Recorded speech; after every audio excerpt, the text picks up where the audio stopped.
comfortably seated. I actually have 5 inches of legroom or knee room between my knees and the back seat, and there's a nice curve here to allow longer legs or knees to push up against it if needed. And under the front seat, there is a lot of room for feet. So if you have boots on, you want to stuff them under here and recline a little bit more, you can do so. You can also recline just a tad with the seat back. It's not exactly the most wide range of motion I've ever seen, but at least you can go back a little bit. But the big surprise for me is the middle seat. It is actually not the most brutal place to spend time. Yes, it is, more narrow.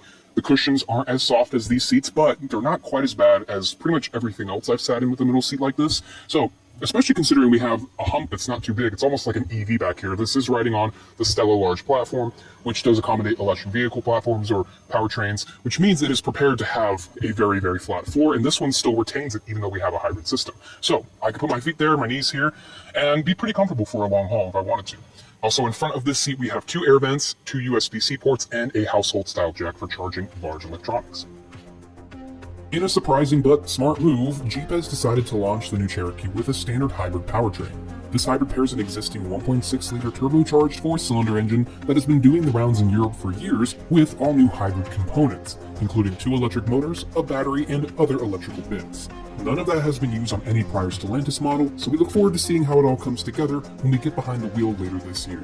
Oh, and Jeep says this powertrain will be able to go around 500 miles between gas fill-ups. No, this is not a plug-in hybrid, so no plugging or charging required. Power-wise, this setup comes relatively close to the output figures of the only other hybrid-only compact crossover in the US, the 2026 Toyota RAV4. The Cherokee's hybrid will put out 210 horsepower and 230 pound-feet of torque to standard all-wheel drive. The new RAV4 will offer both front and all-wheel drive, with the latter putting out 236 horsepower. Because this is a Jeep, off-roading is